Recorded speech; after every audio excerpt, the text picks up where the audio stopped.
What up, y'all? Jason, Golf of America Man. Today I want to show you my Golf of America Man garage. I picked this bad boy up on Amazon for $200.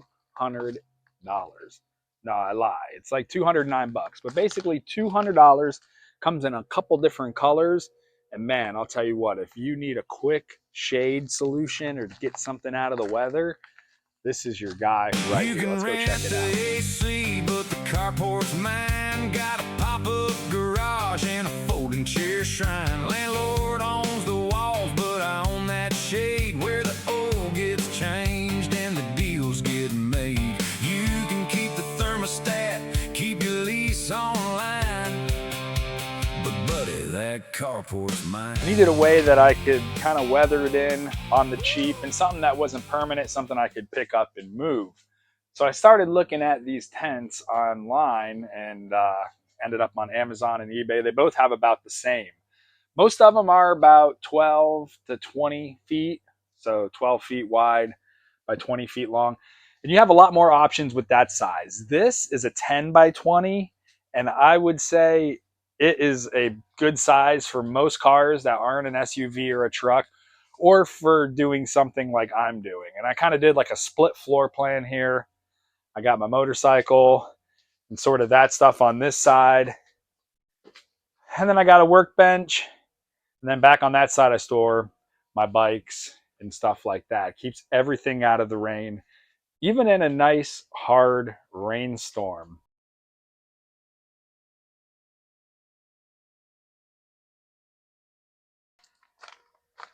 On the side, it's got these windows. They basically roll up and down. They're just held on by Velcro.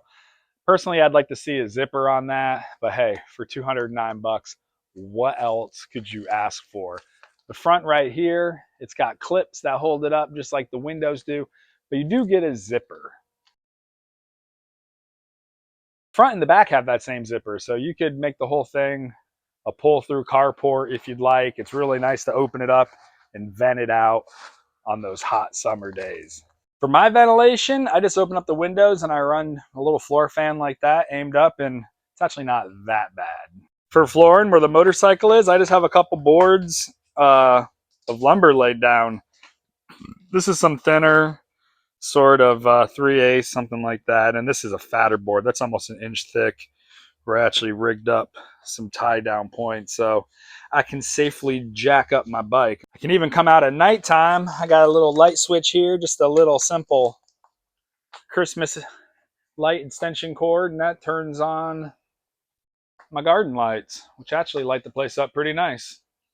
As for the ground, mine is just sitting on these crushed shells, and there's a really nice slope. It stays completely dry in there even when it's pouring, which is awesome. You definitely would want to put this on a hard surface or something that isn't going to get completely muddy if it rains. To keep the tent stable and on the ground and kind of in the shape and not changing its dimension every time the wind picks it up, I secured each one of the feet of the tent to a 12-inch by 12-inch concrete patio block. Also, on all four corners, I tied the string line that they supplied down to something heavy just to keep it from completely Wizard of Ozing away on me.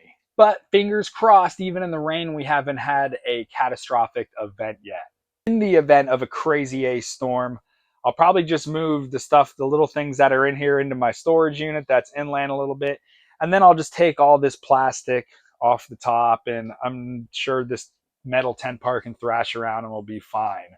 It is held together with your standard little bungee thing, so it's not that hard to really put together or change panels or peel panels. In fact, if I didn't have to worry about the rain so much, maybe if it was a different season, I'd peel this panel off and just have it be a 3-side. It'd actually be pretty cool the way I have it facing with how the sun comes up and all that. Definitely into account, because mine's in the shade most of the day, so it's pretty bearable even in the Florida heat.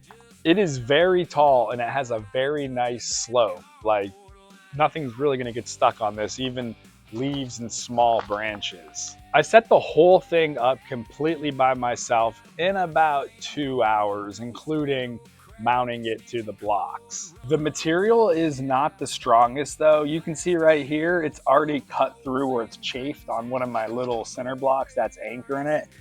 I guess on the plus side, you can replace panel by panel, but this is not the thickest stuff you can buy, guys. Keep in mind, this is only a $209 tent. Thanks a lot for coming by, guys, and checking out my little Cracker Shack Gulf of America man style garage. Check out the link in the description below and you can get yours. If you enjoyed this video, give it a thumbs up so that way more people like you can find it. Also, consider subscribing so I can grow this channel. Thanks a lot, guys, and I'll see you next time. Peace. You can rent the AC, but the carports might pop up. 10 pallets on a property line. Landlord owns the roof, but I own that shade where busted dreams and motors get made. You can keep the thermostat, keep your lease online, but don't you touch that carport, son.